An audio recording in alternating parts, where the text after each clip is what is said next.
long today, you guys. I am so excited. I'm not going to be able to sleep tonight because we're starting off with Damon, and that's going to set the tone for the day. We're going to be talking about, let's see, at noon Pacific time, we'll have ADHD and sex. At um, let's see, 1:30 p.m. Pacific time, we will have Rise Up with Fallon Summer. That's super fun and a lot of just like super high vibe energy. And then at 6 p.m. Pacific time, we are going to have Mr. Bradley down here. He is literally my twin, you guys. He's my twin, just maybe not as hyper as me in a different way. But my twin down here, Bradley Page, is going to be in the room. We're going to be talking about ADHD and addictions. So yeah, Lisa, if you're available, we'd love to have you come as well. I know it's kind of late, but it's going to be amazing. So yeah, ADHD Rise is going to be incredible. For those of you who don't know me, my name is Val Nichols. I am a business coach for multi-passionate and ADHD entrepreneurs and business leaders like my girl Lisa down here. And we are super pumped. And this summer, Christiansen to my right, she is an ADHD parenting coach. And you guys, when I tell you that she's the bomb.com, like I am not exaggerating. And I'm so honored to have these two people up on stage with me because these are two people that I've gotten to know better through Clubhouse. And I'm just really proud of the people they are. And let me tell you guys that they are exactly the same people when they're up here as they are in their real life. Like I know that. I see them, I know them, and they are incredibly genuine. And, you know, speaking of that, I'm curious to know if there's anyone here in the audience who has ever gone through something. Maybe it's an experience, you know, growing up. Maybe you felt like, oh my gosh, I talk too much. I don't quite fit in. I don't really know where I fit. I have all these friends, but I just don't really know where I fit. You know, maybe you were really smart, like you were top of the class. And then if you were like myself or, you know, like Damon, you know, maybe around the time you were a teenager, you were like, screw it. I don't care. Like, I don't want to be. I'm not confident. I'm, you know, all these things. I don't feel like I fit in. I'm masking. You know, maybe you started picking up things like being a people pleaser or, you know, really struggling in relationships, right? I mean, you know what it was like to be 16 and feel rejected in a relationship. And then that just kind of proves to you what it is that you feel about yourself, right? And with each struggled relationship, it just piles on that fear of rejection, right? And then at the end of each one of those relationships, it would be that much harder to try and pick yourself up and start again. And, you know, that's exactly what happened for Damon here. And about a year and a half ago, he decided to turn the page, pick up the pen, and write his own story. I'd love for you guys to say hello, give a warm welcome to Damon the Man Manly. Damon, hello. What is up? What is up? What is up? Thank you for having me, Val. Man, what an introduction as well. I'm like getting myself pumped up now for sharing with you guys and being here. So, um, yeah, thank you for having me. Summer, what's up, Val? Everyone in the audience, thanks for hanging Hello. out in my club as well. Hey, Did you hey. go ahead? Oh, yeah. No, I was gonna say, so for those of you who don't know, Damon is an ADHD coach, and you guys, he's incredible as well. I know, you know, he doesn't like, he's not the type to pitch himself. So he does, you know, work with people, I believe, like specifically with teenage guys, like with teenage boys, right? You have like that special place in your Yeah, heart for it's younger kind of guys. where my heart is, and I'll dive into that too in the story about kind of why. But yeah, I am an ADHD coach. I do right now work with adults all over the world via Zoom. Is COVID, if anything came out of it good, it was Zoom. And so I've been allowed to meet people all over the world and work with some amazing ADHD brains. And yeah, right now I do have two of my first teenage young men that are diagnosed with ADHD, and having very similar struggles to what I'll talk about here in just a minute. And my story that I'm about to share is actually very pertinent to why I want to be in that niche, in that age group, and really empowering and encouraging young men with ADHD that it's not maybe what they grew up knowing it to be and that kind of thing, and maybe not struggling as long as I did with the self-confidence and the self-image. And I feel like if we can make that kind of impact and on that generation and even other adults as well, just imagine if more people had the same outlook and mindset that we did towards ADHD and what we could accomplish together when it comes to, I mean, really the whole world, but then in the entrepreneurial space and the creative space and all that stuff. So, yeah, that's a little bit about me. I've been doing that for about a year now. About a year and a half is really when this journey took a turn for me.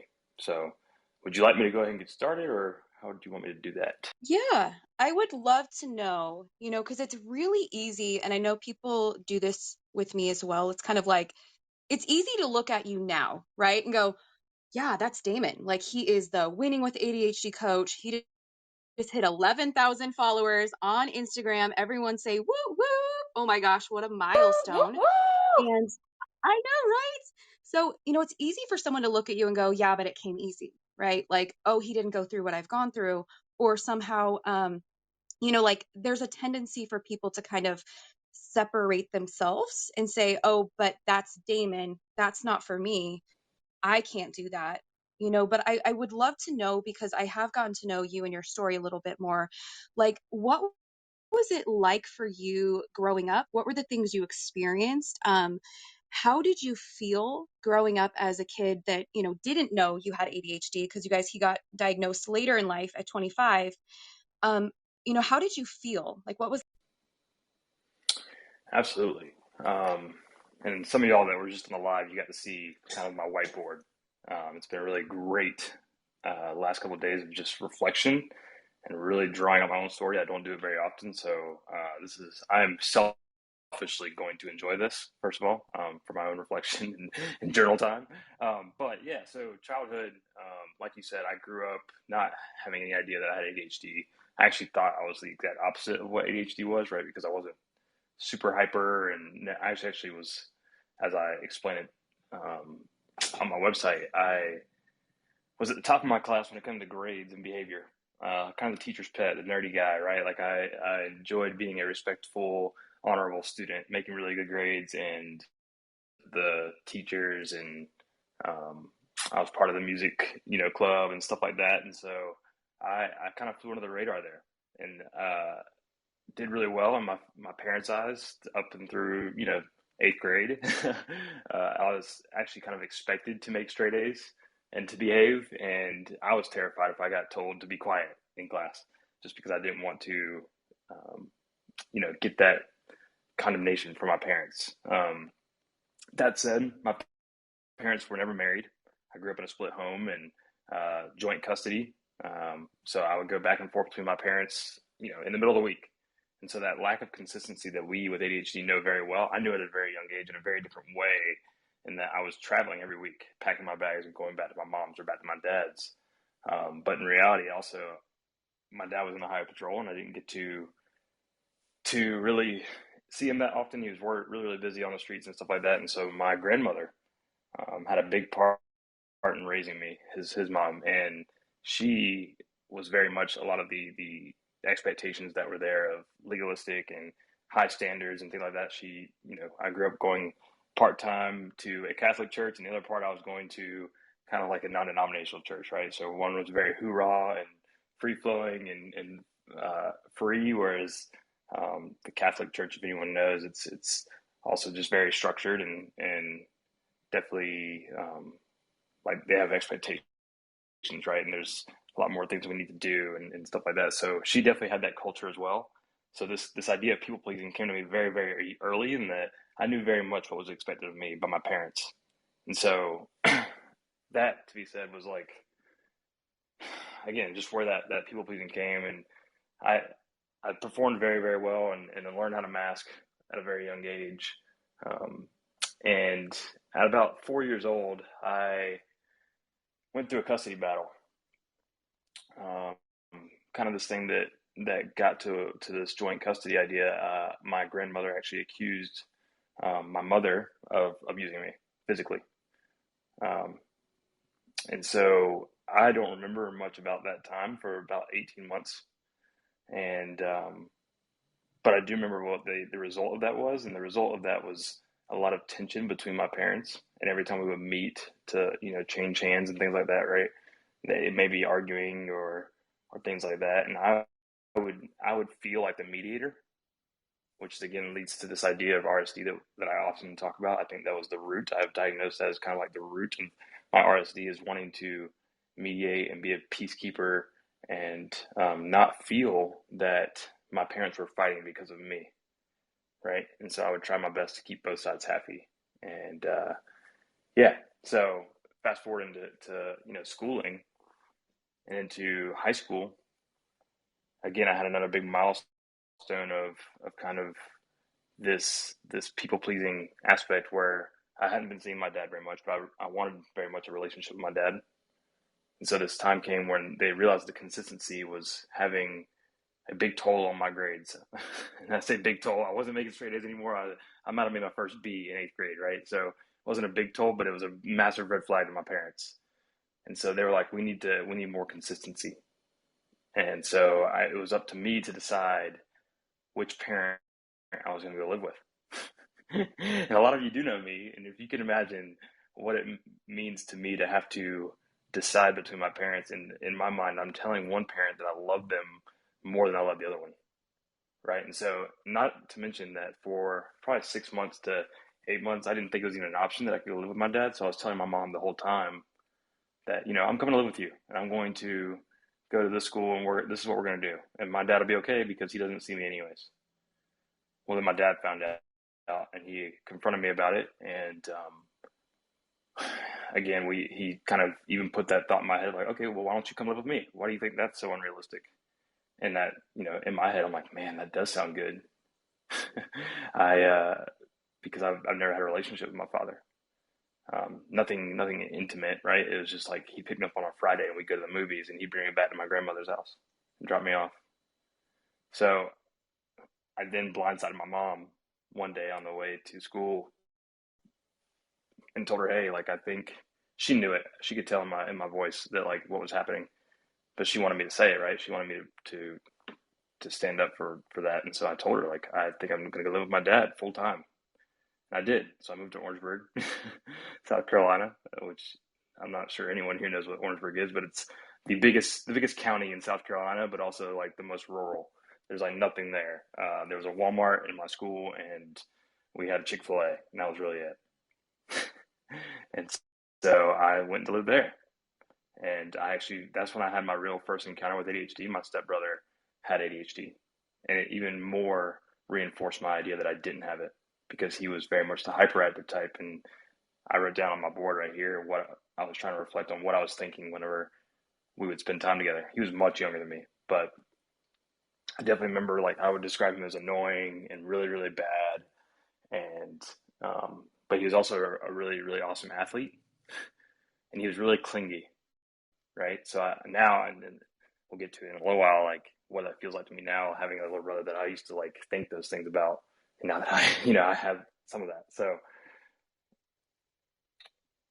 on that, I think I'll stop. This is maybe a good point to stop.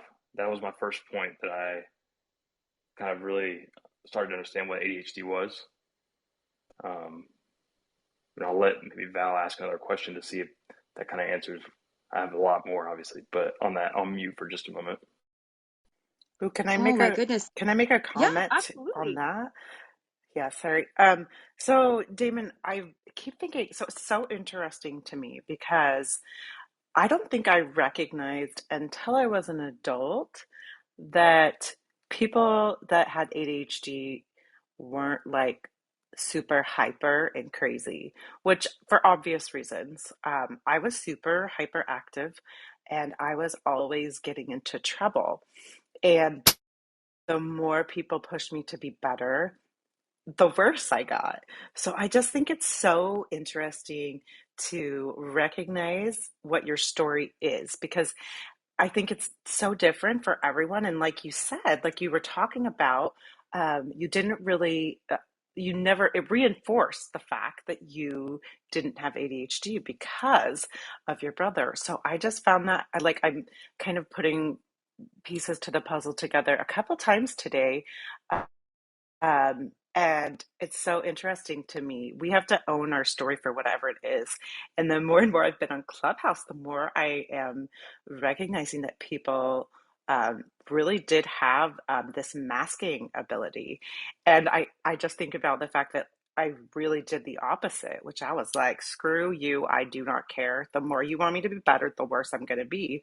And so, like, I had the total opposite experience, but I think it's amazing because it speaks to the fact that like everyone's ADHD story is different and it's such a multifaceted diagnosis, you know. So I thank you for your story, Val. Go ahead. I wanted to put that out there because that he's illustrating that point so perfectly, contrasting those two things. Yes, I agree with you, Summer. I'm glad that you pulled that out because that was something that, yes, needed to be highlighted. So I love that your brain was thinking that and that you thought of that. And, the thing that kind of stuck out for me was that, and I want everyone to hear this because, we're all at different places. I'm going to use Summer's quote here. We're all at different places in our lives and in our ADHD experience, our ADHD journey. And, the thing that really was highlighted for me, Damon, is that telling your story is so healing, right? There's this beautiful thing that happens in the exchange. And I'm sure that, Damon, as you said, you've been kind of diving into this and looking at your story and you sent a piece of it to me. I was so like happy to see that, and hearing your story, even like processing your own story as you speak it, something happens and we become healed. And in hearing your story, you are healing people in this room as well with that experience. We get to hear, and there's this language of the heart where it's like, oh my gosh, me too. And it blows my mind that hearing your experience growing up, like I didn't know things about you that you shared. And I'm very grateful that you did, that confusing upbringing. And I don't know if this is everyone's experience, but, um, maybe knowing that things are going on, but, like adults who are supposed to be your caretakers are telling you other things, or there's accusations being made. There's a lot of confusion. You're having to make very adult choices, having to choose between parents at a young age. That's a hard experience. And that might not be everyone's experience, but I'm kind of blown away that we have so much in common with that. There was a lot of weird abuse accusations, and then there was abuse, and then there was like just a lot of very confusing things in my upbringing as well. And I think that did kind of lead to, and I want people to like hear this thread, that leads to this almost like person or like it blows up the experience of not quite trusting yourself in your own emotions. So I think that adds to not being, because you're not really paying attention to your own, how you're showing up and how you're being. And I don't know if that was your experience, but I wanted to highlight that for a moment because I'm imagining, someone who's listening is like, I don't know, am I? Maybe I doubt. I don't know if that's, I don't know. And maybe that's why we don't see it sometimes, because of the confusing information, or, the adults aren't capable of being able to really serve us or be the caretaker in the way we. Yeah, I actually 100% agree with that. And obviously, like as most of us do, I realize there's some things that really small points I left out. One, in how I was feeling inside, like intrinsically during school, being that kind of that smart kid that, my age, that growing up, like it wasn't necessarily the coolest thing to be the smart kid, right? Like I was kind of a nerdy one. I enjoyed video games, and I wasn't super athletic. I wasn't well spoken. I wasn't confident. I mean, all those things, but they all kind of compile on each other. We don't know that we don't perform our best when we're not confident too, right? So like it's so easy to tell that. So I always say that I was everyone's friend and no one's enemy. I think Summer mentioned it earlier too, like maybe it was in the room we had right before this, that I never was a tribe. I never needed a tribe. I was very much scared to share with other people because I was very insecure of maybe if my feelings were real or not, right? I didn't feel validated much. So I didn't share with people, and but I got along with everyone, and no one knew me from like just who I was at school because I had no intimate relationships outside of that. And that was okay. I was fine with that for a while. all that to say, to lead to kind of where I left off before, I got to high school, and that was a chance for me to kind of restart. I went to new school. I had kind of the self-image of myself at my last school that like I wasn't stylish, I wasn't cool, whatever, but no one knew me at this new school. So I had a chance to kind of restart. And so I did. I went to this new school, another prep school, and I was super excited to play basketball. I never really had a chance to play. I might have been on the team, but I sat forever. I never really played. I wasn't very good. Well, I went to this school. I'll never forget the first day I got there, and I didn't know anyone from John or whatever. I didn't know who anyone was. But I ended up in an open gym playing basketball with all these guys who were on the basketball team and stuff. And I was just playing because I was confident. No one knew me, and I shot the ball, 3-point line 3 times in a row, back to back to back, made them 3 times. And the guy that I was shooting against, I didn't realize was like the best player at their school.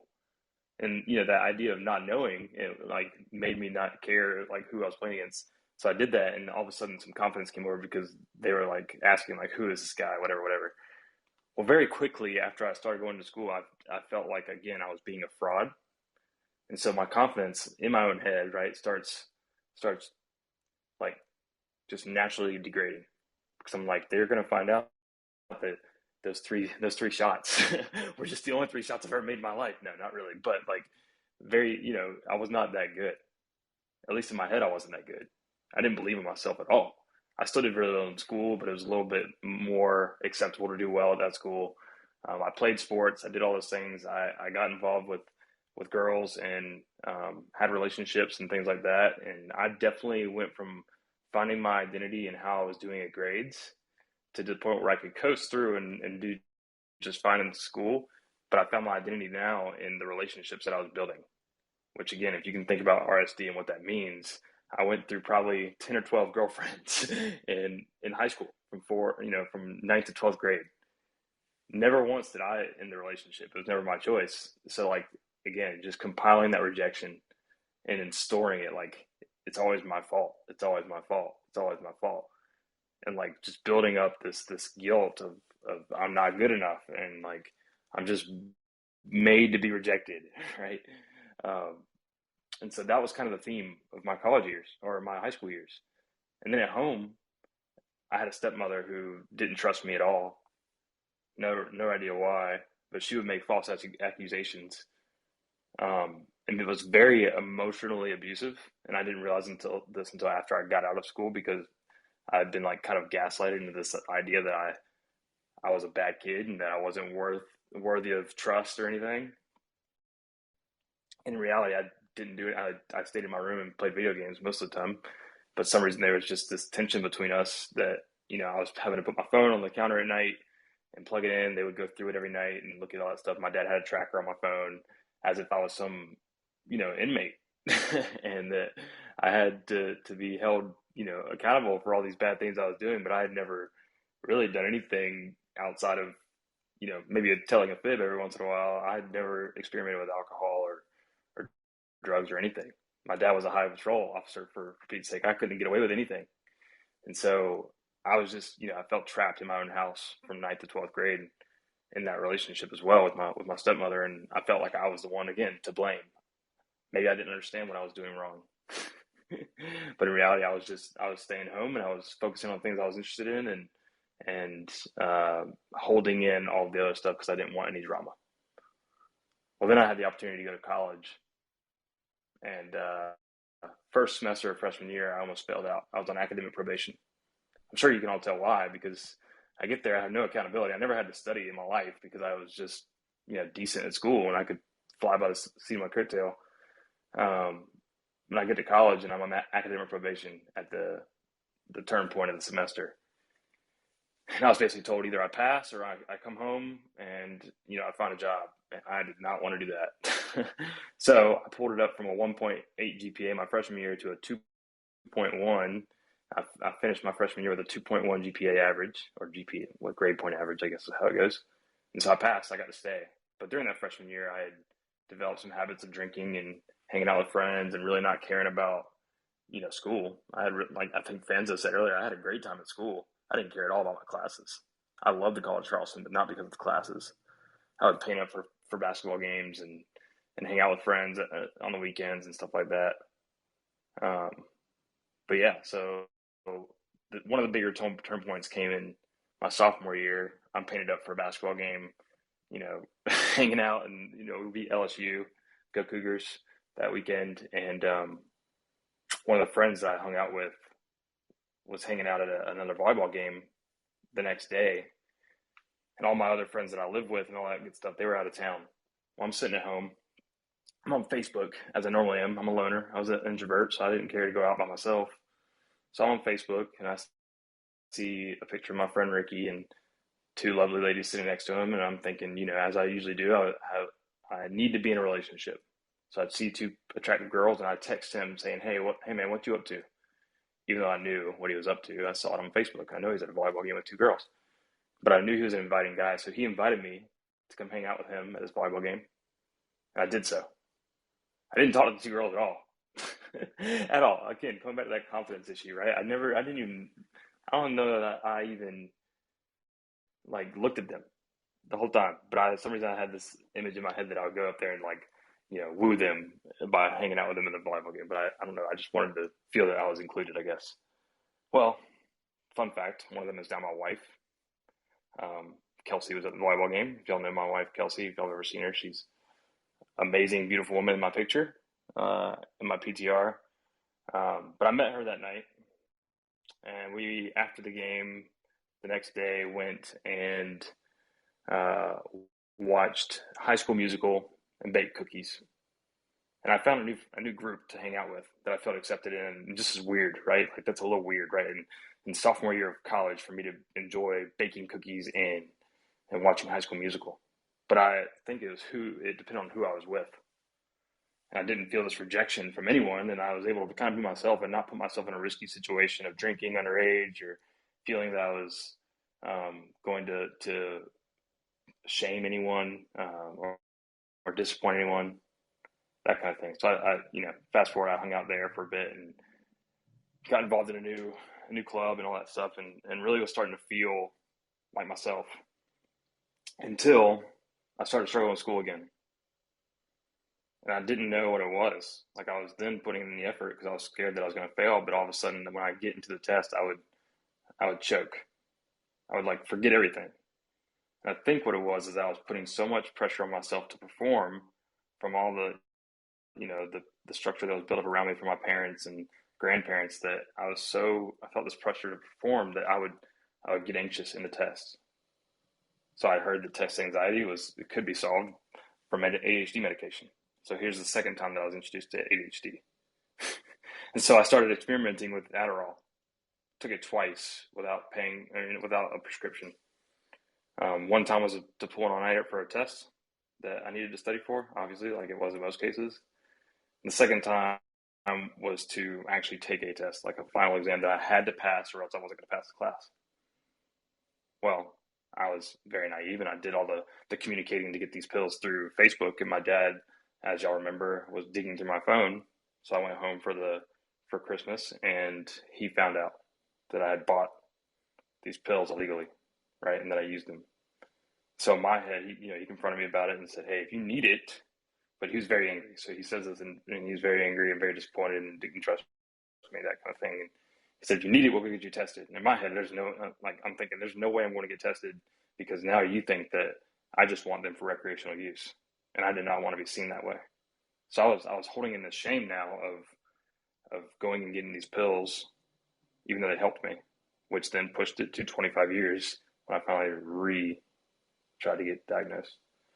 So I'll stop there. The next kind of high point in people, and then seeing the fruit that comes with it through in my own life with social media and all those things, that builds confidence. The validation, the messages y'all send me, the comments and conversations that we have, hearing you guys' story and knowing that it's not just me who feels like an imposter all the time. We all feel like imposters at some point, it feels like. And so I've learned a lot of that from you guys. And so that helps me build confidence as well. And then therefore it lets me go give that energy to other people. So, and then another area of confidence has been my marriage. my wife used to tell me she prayed for me to show more emotion, because after we got married, the courtship was over with. There was no more, honeymoon, season or whatever they call it.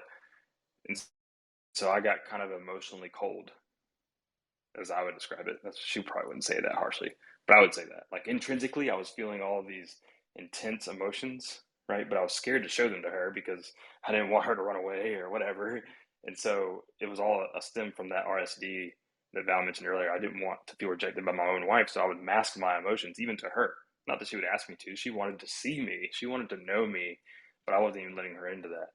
But after my ADHD diagnosis and then building this confidence, I'm like, I want my wife to see who I am. I'm tired of masking. I want to feel safe in my own home, you know? And so from me doing that and then getting the validation from her also, again, brings confidence. So that's where I'm at. Now I'm here in this business and in this community, and feeling loved by all of you, and then also feeling that I can adequately give love to people around me because of that community. One is massive in that. And so I know I'm kind of done rambling. I'm all excited about it and good to go. So I'm going to stop for a second and let myself process even what's going on, and then hear from Val and Summer and see if you have any questions. I'd love to give some tips maybe towards the end, if I can, or whatever, about some practical things that I did. But I'll mute for now. Oh my goodness. I am in my office right now giving you a standing ovation. You guys, you you heard it first here in the Winning with ADHD Clubhouse. This is Damon's Clubhouse, so click on that green house up there, follow him, go check out his Instagram. This guy is incredible, you guys, and you just heard his story, and I am literally like having goosebumps with how much we have in common. It's really strange. And I know that a lot of people were served by this, and I'm excited to hear from people as well. Like, what a great glimpse of, pulling back the curtain and getting the VIP experience of who you are and what has brought who is the man behind Winning with ADHD, really getting to experience that with you. And there's moments where I felt like I was with you, like in it, feeling the same experiences. And I was getting emotional too, like, oh my goodness, I get that. Yes, yes, yes. And, not to be religious with anyone, but, the fact that your wife was right there with you, praying for you to be a better man, like, oh my gosh, that brings me to tears because, I know I've been that wife. I know that people have prayed for me when I was in my dark night of the soul. And, the power of that is so incredible. The power of community and the power of being seen, like you have created here in Winning with ADHD, where people can truly be seen and know that they are validated. I know you say this is the safest club in Clubhouse. Yes, absolutely. And that is because you are the leader that has created that. Yeah, thank you, Val. And I was going to say too, like, it's actually, I kind of forgot what I was going to say. Now I'm like listening to what you were saying, but yeah, I'm speechless. So I'll pass for now. Oh, no, you're awesome. I always forget what I'm about to say. Actually, I forget what I'm saying in the middle of it. So you are definitely not alone with probably everyone in this room. So totally feel you. Yeah, Damon, thanks so much for sharing your story. I mean, it means a lot when people can associate the story. I remember when you reached out to me right before, I don't know if those boys are your clients, and you were like, tips for talking to teenagers. And I was like, bro, just get to know them. Like, honestly, teenagers just want to be heard, they want to be felt, and they want you to listen. So when you develop a relationship, with somebody of trust and connection, that's what happens. And I think it goes to show in your own story, Damon, like Val was saying, like with your wife, like she was there with you, and she had enough trust, or she had a deep enough connection with you that she still wanted to be with you, which you should definitely go, okay, that's a win, knowing how you feel about, have felt about yourself in the past, and then knowing that, like you said, she still wants to be here with me. I'm still worth it to her. And then having that trust and connection, it's so, so important. Um, like the room that we're doing, in like an hour and a half, that we're talking about sex, and the my mom and I, that's who's speaking, we're talking about that trust and that connection that you need to have with somebody for that. And I just think it goes to show that that's one of the most important things that, help us on our journey, is allowing ourselves to trust. Because Val and I were having conversation yesterday, and like the thing that she asked me, I was like, wow. Because I see that I kind of pull away, not pull away, I stick with it. And I allow them to get super close to me, and I'm like a open book with closed pages. That's what I call myself. So I totally, I get it. Like, I'm all out there. I'll tell you everything, but really I tell you nothing. So, recognizing that connection, with the people in your life, because you've experienced some trauma, really, like the things that you had to grow up with, that shapes you, So I really just wanted to like tell you, thanks for your courage, and keeping with it, I said in the room earlier, I've had to spend most of the month like trying to keep my head up and moving forward, and not, sinking back down. And I think that's part of it. The journey is not the destination, but it's what you learn along the way that is helping you, and guiding you through it. So yeah, I just wanted to commend you for your amazing story and all of your.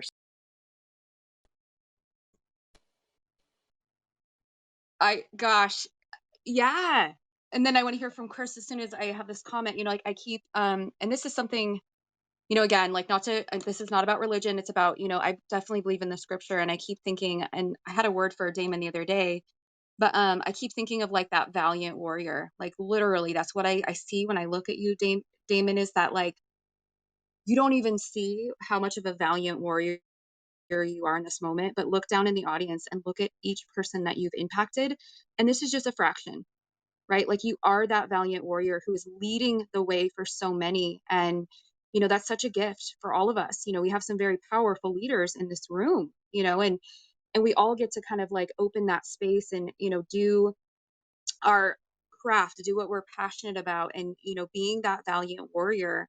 Because, I'm gonna call out my guys here right now and say that, there's some amazing men in here. Damon, Ariel, like Bradley, Jermaine, Samin, I don't know, or Samim, I don't know you as well, but I'm sure you are as well. And Fabrizio and Ashraf, like the guys in here are paving the way, because there's not a lot of men that are willing to step up or have the courage and the confidence to step up and say, yeah, I'm human, and I think that's kind of a cultural, like, cultural defines that like men have to be strong and not cry and not show emotion, very overarching and being very stereotypical in general.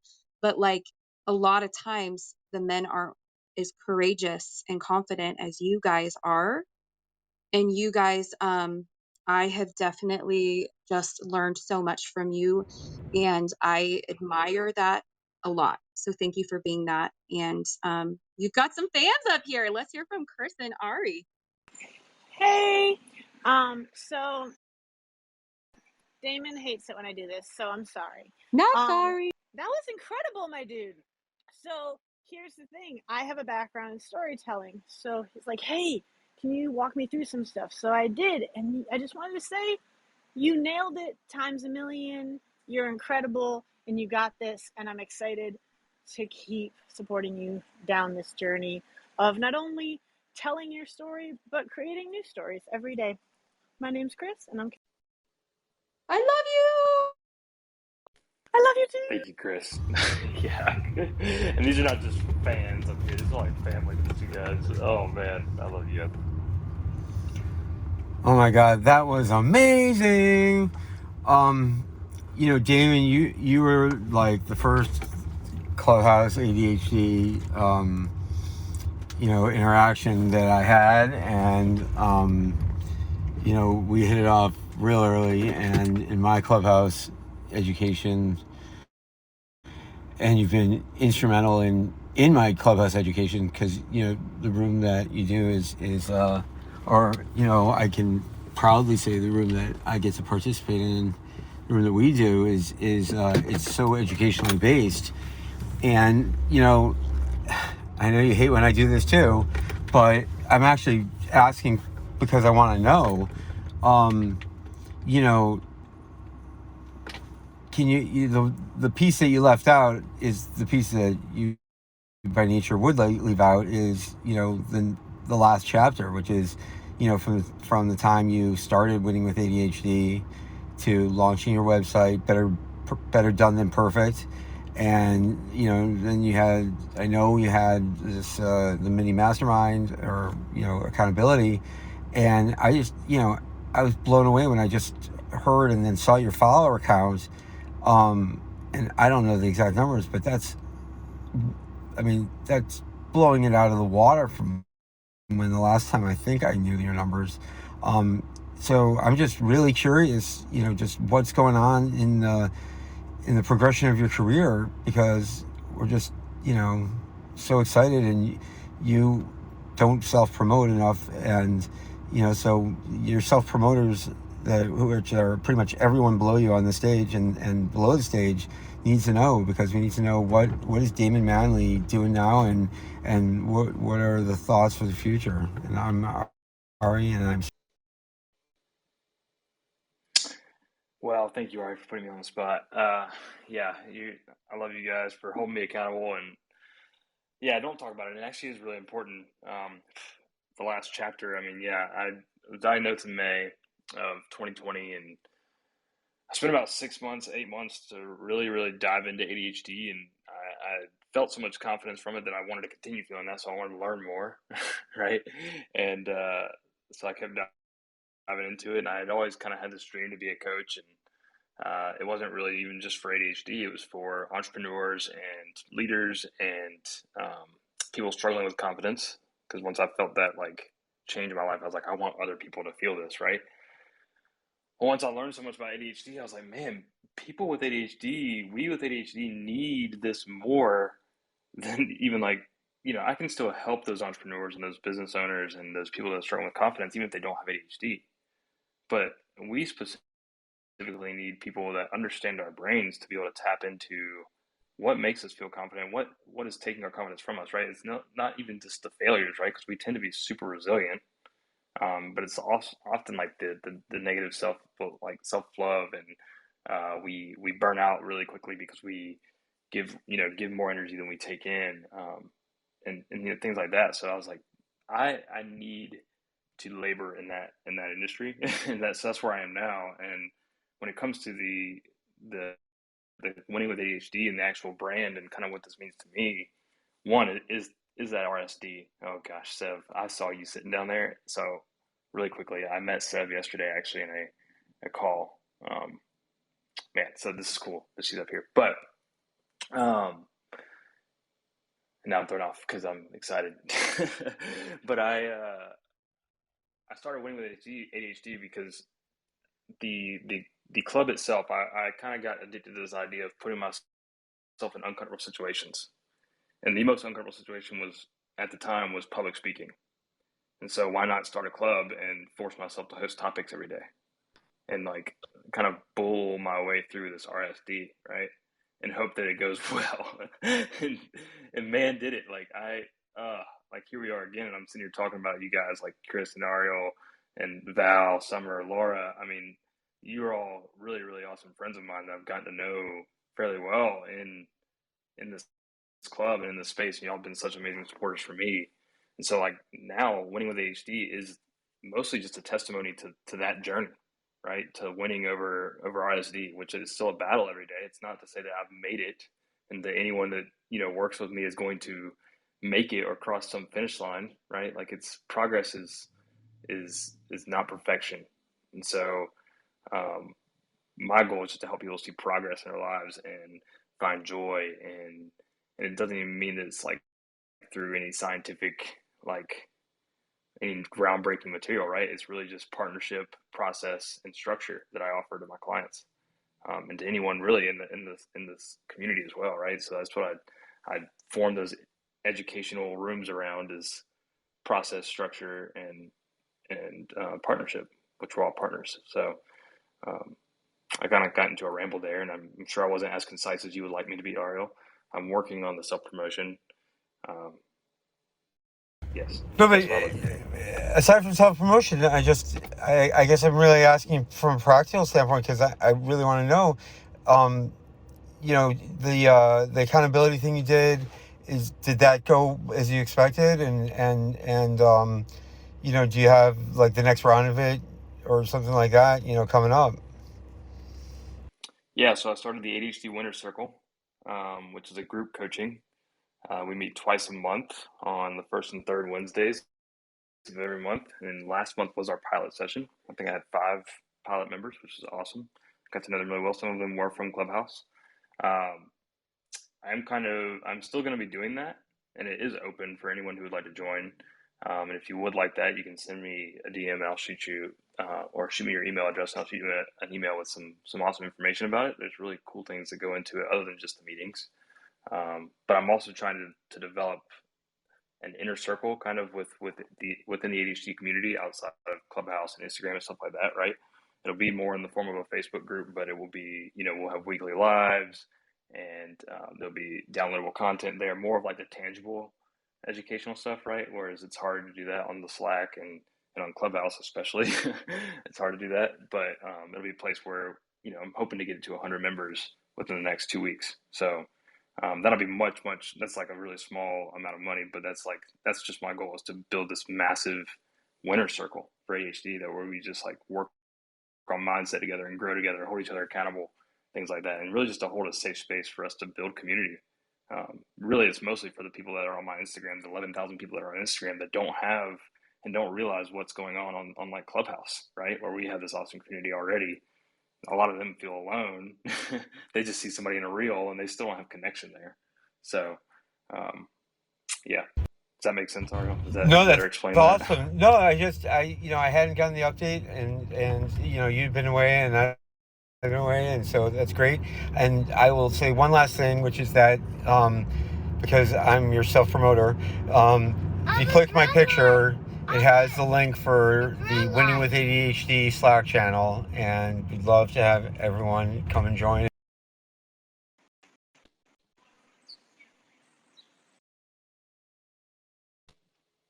Does anyone have questions on that? I don't know if y'all, it doesn't have to be about what me and Ariel just talked about, but anything about my story, or maybe something, because I'm already feeling like maybe I left something out. I don't want to feel that way. So if you have any questions at all, I think you got a sense I'm pretty open book. I know Laura and Sev probably had something they wanted to ask or share. So I Hi, actually, funny, Laura. oh, sorry, Carrie. Go ahead. And actually, no, I did have a question. And I'm kind of new to the community. I didn't even know the community existed until yesterday. So thank you, Damon, for for flagging this to me as a pure newbie. And I also wanted to kind of before I ask my question, just thank the speakers for just, I guess, just not just creating a platform or the community, or advocating for people like this, but honestly for creating a space where I feel like that I could take my mask off and actually feel unapologetically normal for like the first time ever, if that makes sense. Um, it's it's a very rare thing to be able to normal around lots of neurotypicals. So my question is, based on kind of what you've shared, the journey and the decisions that you've made to get to where you are today. Knowing what you know now, would you change anything, or what would you change? Well, yeah, that's a good question, and it's probably one that I've answered before. And so I don't have any regrets, so I wouldn't change anything. I kind of want to leave it at that, but it's like I think I try to stray away from this idea of like when I was diagnosed, right? It's easy to start thinking through what could have Damon have done from age 5 until 25 if he had known he had ADHD. How would my life be different? Well, yes, but that might not like really be a good thing, right? Like I believe that like all those things happened for me, and it's made me exactly who I am today. Um, if I could change one thing, I mean, I probably would have skipped all the data analysis school. Really, I mean, that's like the biggest input, like impulsive decision I made that I really didn't use. I did learn actually, and I wouldn't give that up either, because now I'm sitting here thinking about it. Like the investment financially that I made for that was well worth the personal growth that I got from it. It wasn't even the data analysis is what I learned the most. It was meeting that mentor who shared that verse with me, right, and gave me the new perspective. Like that's what my whole entire story was around. So if I give up even data analysis to school, the 9 months of programming and all that stuff, like I wouldn't be where I am either. Like I actually probably would be far worse than where I was before. So that was actually one of the most pivotal things. So yeah, I don't know that I would give up anything. I try not to have any regrets, and I don't. I feel very, very thankful for my journey to where I am now. So I know that's probably a cliche answer, but I can say that from the bottom of my heart. I don't know that I would change anything. So I'm going to be. I know, Seth. I don't think you might have disconnected. Did you hear all that, Seth? Yeah, I did. Sorry, I have a very loud 4-year-old. And it's about 7:45 in the evening where I am. So it's like prime time for my kid to want attention and be fed. So I have been listening. So thank you so much for sharing that. I kind of feel sometimes the same way. Like I was diagnosed quite late because I've got twin sisters who are a year younger than me who are Asperger's, full spectrum of pick a mix of everything, right? So they've had all the attention and all the focus and support on them throughout their whole lives. And for me, it was always about you got to try harder. We expect more from you, right? And as, being the oldest as well doesn't help. So I sometimes wonder, well, if I was diagnosed earlier, would that have even changed anything? Or actually, probably the only thing would change was probably how teachers at school would maybe adjust maybe their style to help me learn. I have no idea, right? So that's kind of what I was worried about is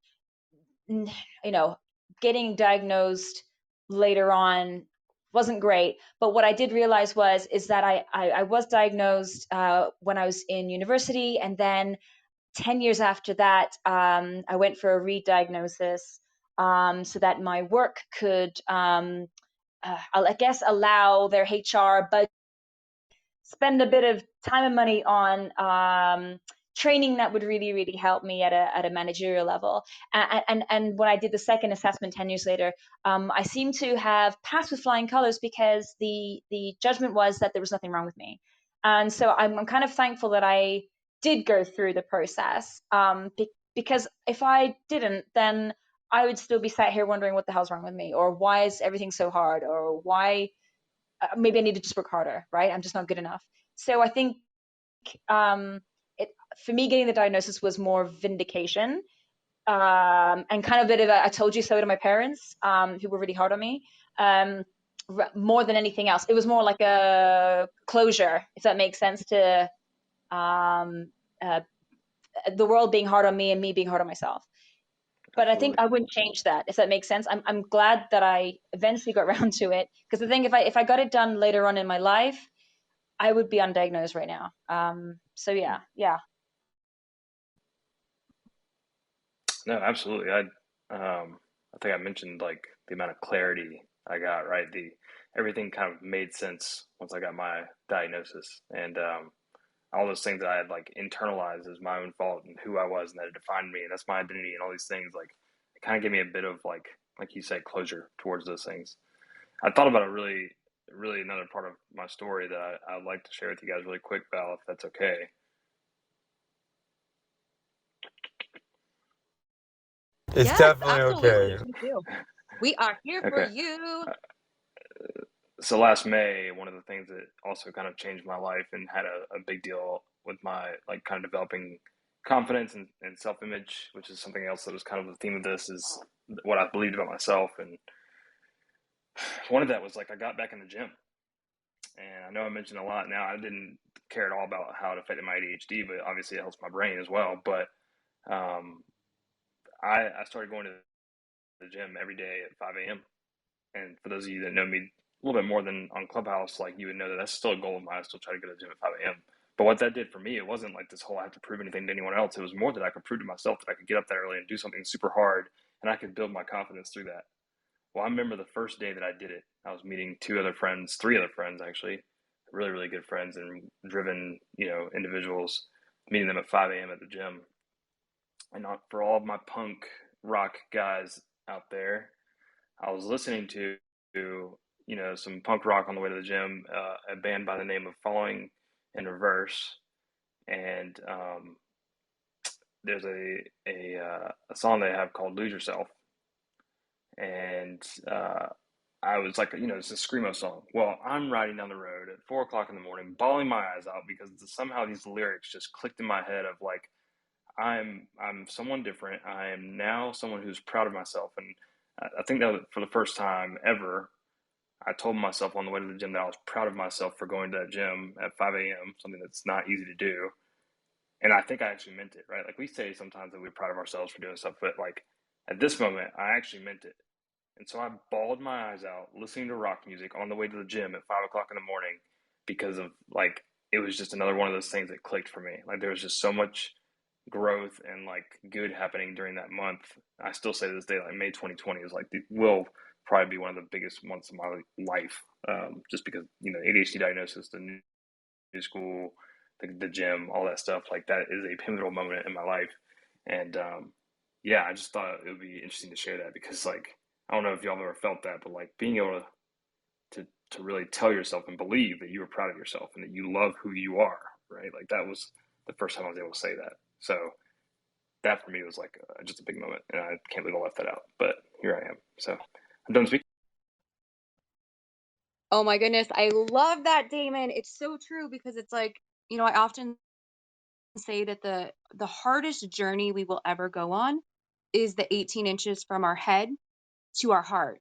Like we can know all these things, like we can, know the affirmations, we can know that we need to love ourselves, but like actually really permeating that and knowing in your heart of hearts that you do love yourself and that you're okay.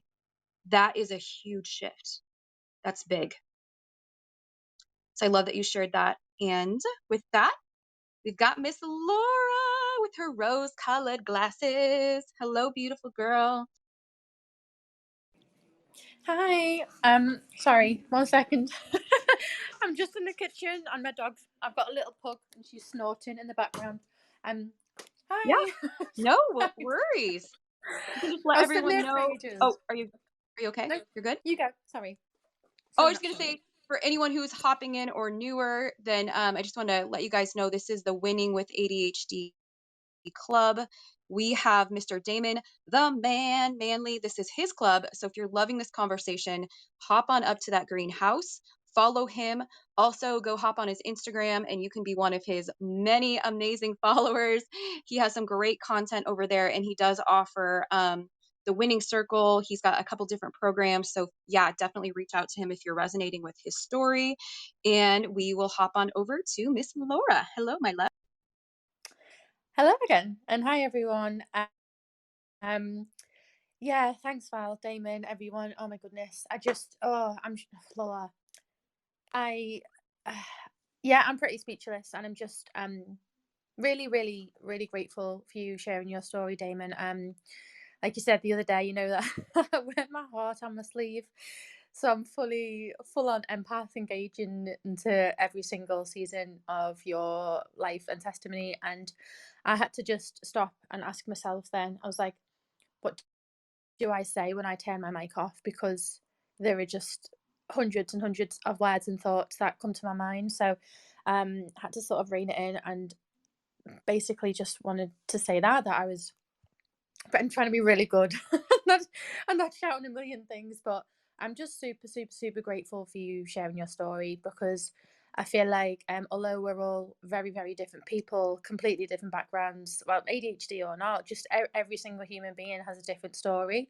But I feel like I echo what Val has shared as well, and that you're so courageous, and it's incredible that you've been able to share your story and got to that point of feeling like that you've healed enough to be able to share your story. And it's like you're helping heal other people, sharing your story, and whilst you continue to heal yourself as well, you've been able to be seen by all of us. And I really feel like you know that now, and I hope you can continue growing in that you can see that you are completely seen and heard and loved by everyone. And I can't imagine the many experiences that you've been through when you may have not felt that, but it just shows for you now that you've literally just ended it off well by saying you don't regret any of it.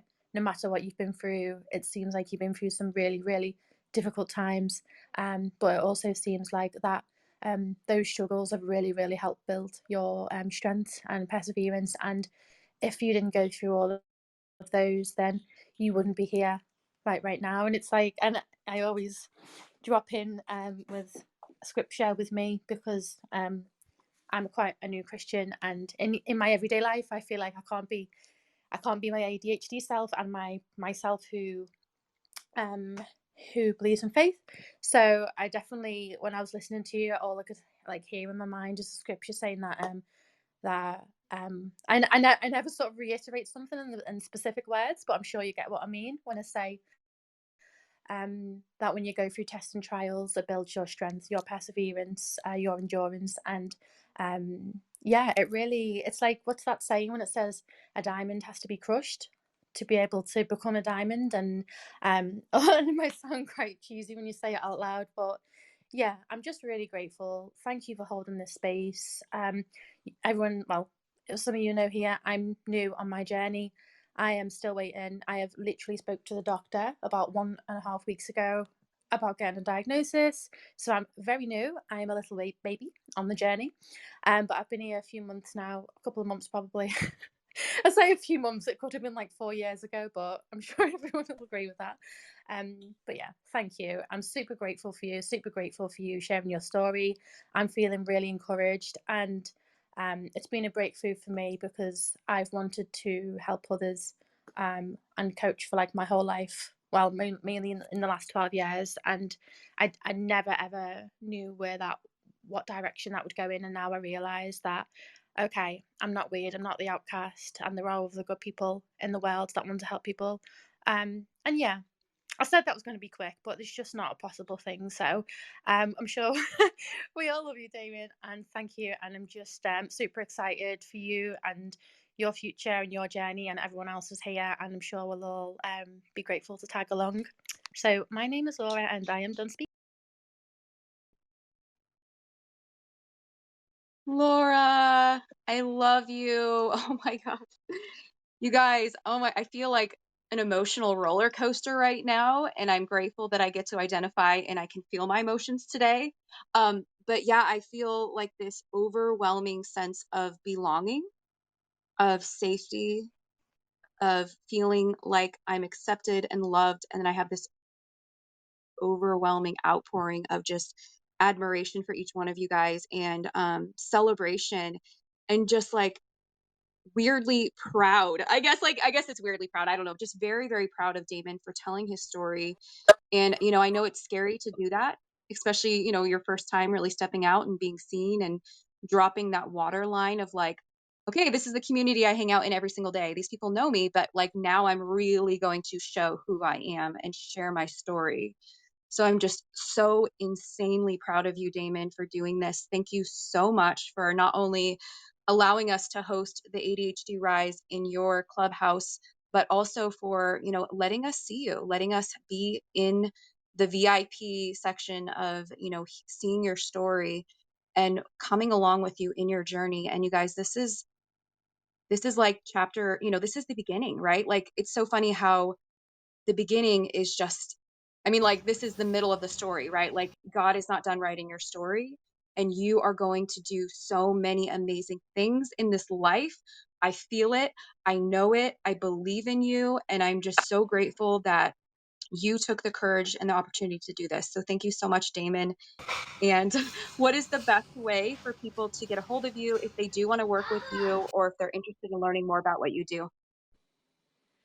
Yeah, absolutely. Obviously, following this club, we do these rooms every day from Monday, Wednesday, Friday. Say every day. It used to be every day, Tuesday to Saturday, but yeah. So every day, Monday, Wednesday, Friday, 11 to 12 o'clock Eastern time. Usually more around different topics of ADHD and more of the educational side and advocacy side. Fridays we do some celebrating wins and stuff, but you can also, if you look in my bio at the very, very bottom, I do have a Twitter. I'm not very active on Twitter, but Instagram, if you follow me there, I'm super active on Instagram. I'd love to have you join me there as well. I do work one-on-one with clients with ADHD and without. I prefer people with ADHD, mainly more through the partnership process and structure is what I mainly help people with, right? So that's understanding what you can be doing tool and tip wise to implement into your life to do the things that you want to do, then to be able to process how your brain might handle that as the ADHD part of it, and then provide the accountability and partnership, the pursuit, relationship, connection there, right? I only work with a handful of clients at a time so that I can give them as much energy as possible. But if one-on-one client, one-on-one working with the clients is not for you, I do offer a group as well. That's a lot less, intentional and maybe a little safer for some people that don't want to work one-on-one. But then, and I'm working through making a offline community of ADHDers that hopefully will grow to thousands of people. That's what, that is my goal right now, is to grow that thing as big as possible, because the more people we know and can relate to and share with, I think that just sets up our odds for success so much better. And even just our quality of life, feeling known and seen, is going to be amazing. So that's that right now is my hyper focus is how can I stack this community and give each other the resources to succeed, right? To feel known. So, yeah, that's me. Hey, Ari. So I know that I speak for pretty much everyone, I mean, confidently in this room I was criticized the other day for idolization of my mentors. So it's not an idolization. It's that when you and Damon do what you do and come day after day for thousands of hours for free and provide that space and that service to us who are no different than you, just a little bit behind you in the path. It's just, we're all very grateful, and not just grateful, but it's a matter of it's a matter of the phases or the process of learning. And maybe Laura, you just are learning and I'm where you were, you know or you're where I was 6 months ago, and I just hope that in 6 months from now I can be where further along, closer to the success that in managing their ADHD that people like Val and Damon and have. And to me, that's the point, is that it's a process and we're never getting rid of it. We're just going to learn how to manage it. And so that's what I mean. And on behalf of speaking on behalf of the entire room, but I know that if people could clap down below, they would be saying the same thing. I just know it. And so thanks for that. And wow, we're halfway through the month, and can't believe the stamina, and thank you so much. Ari. Oh my gosh, you guys, I'm so emotional If you think I today. made you cry Today's now, been, just wait. yeah, oh my gosh, I'm literally gonna cry, you guys. Thank you. Thank you, thank you, thank you, thank you. And don't be surprised if there's a East Coast tour of Damon and Val hitting and Ari. I mean, come on, let's do an East Coast tour, you guys. Let's get ADHD freaking on the road. Let's do this. Let's go. It will happen. It's gonna happen. Damon and I will be on the same stage. I already know it's gonna I'm happen. 20 So minutes from the city. Let's do it. yeah, what city? What city? The city. What's the city? I'm from Oregon. I don't know these things. Look it up. I'll be there. The city that never sleeps. All New right, York guys. City. Well, New York City. I've never been, so I need to go there. So, you guys, we do need to wrap it up now, but thank you, Damon, so much. Thank you for everyone who has taken the time to be in this room and stay in this room and be active. And Damon, thank you so much for your time. I was selfishly, I think I took a lot of your time up today, but it's just been so great to, get to know you and get to see you. And like, I'm right here with you, shoulder to shoulder. I've got your back. I believe in you. And I know you are doing amazing things. And this is just the beginning. Like, God is not done with you yet. And you are going to, like, I just can't even tell you how much I know you are going to do in this world. So thank you so much for having us here. Oh, thank you. Don't for me having you here. What? No, you invited me to this space and to host this, and man, I want to hit on what Arnold just said about stamina, right? Like you have shown, oh man, an immense amount of a perfect example of what stamina looks like, and I cannot imagine, all that you're giving away. It's just amazing. So what you're doing with the summit and stuff like that, like it's incredible. As hopefully all of you know, it's ADHD Awareness Month, so Clubhouse has really shown up when it comes to ADHD awareness, and Val has been a major part of that with this summit. So you should definitely give Val a follow. And I don't know if you mentioned where you're having the rest of your rooms at, but maybe kind of like a schedule if you'd like to give that out before we close up too. Yeah, absolutely. So next we are having speaking of stamina, okay, bad joke. We're having a pop-up. Haha, honey. Val, We're what having a would your pop-up. pastor say? Oh my goodness. I am a pastor. I'm a I don't reverend, know. so I think that we should just talk. I think we shouldn't have shame around talking about sex, honestly. It's in the Bible. Let's go. Let's talk about it. Why not? But yes. So we are having at 12 p.m. we are having a ADHD and sex room. That will be over in Parenting with Pacific time. ADHD. Pacific time. Yes, thank you so much. I actually was sending out emails with the wrong, anyway, Pacific time. And then we will be doing ADHD Rise with Val and Summer as well. That will be in the ADHD parenting room. We kind of kept things in there for the first 2 weeks. Can't believe we're halfway through this. And then at 6 p.m., we will have another spin-off room that is going to be incredible. My boy Bradley down there, who is literally my twin. We are going to be talking about, ADHD and addictions. This is a very hot topic that we get a lot of requests about. And he is a hope coach, which with an organization called Rock Bottom Hope that is absolutely amazing and incredible. They are doing things across the country. I believe they're global now. He is like the global marriage hope coach with his wife, Joy, who is amazing. I've gotten to know them so much throughout the last year. And we will be doing that at 6 p.m. Pacific time. So hop in if you have had addictions, if you wonder if you have addictions, or if you have a family member who has addictions. This is going to be a really powerful conversation. So join in on that. That will be in my business and brand secrets room in my Clubhouse. So yeah, if you want to have more information, just check out ADHDrise.com, sign up. You can get in the Facebook group, and I post all of the information in there. We're also getting all of the replays up. There was a little bit of a learning curve with Clubhouse. I do a ton of online events, but I've never done one on Clubhouse with the audio conversions. And I just want to give a shout out to Ari and Brett, who helped me out so much the other night. I appreciate you guys. Brett was like, you're using the wrong language in what you're asking. And then I was able to get the website up after my assistants had been working on it for like 2 weeks. And then Ari really helped me as well with some audio stuff. And so I'm just, this is a community effort, you guys. It takes a village, and I'm so grateful.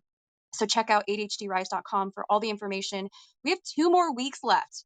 We've been talking about parenting. We've been talking about health and mental health. Now we're going to shift into relationships. Chris Conley is going to be in there talking about relationships. And so will Trey. That will be very unfiltered and fun. So come check that out. I'm sure there'll be a lot of sexy talk in there as well.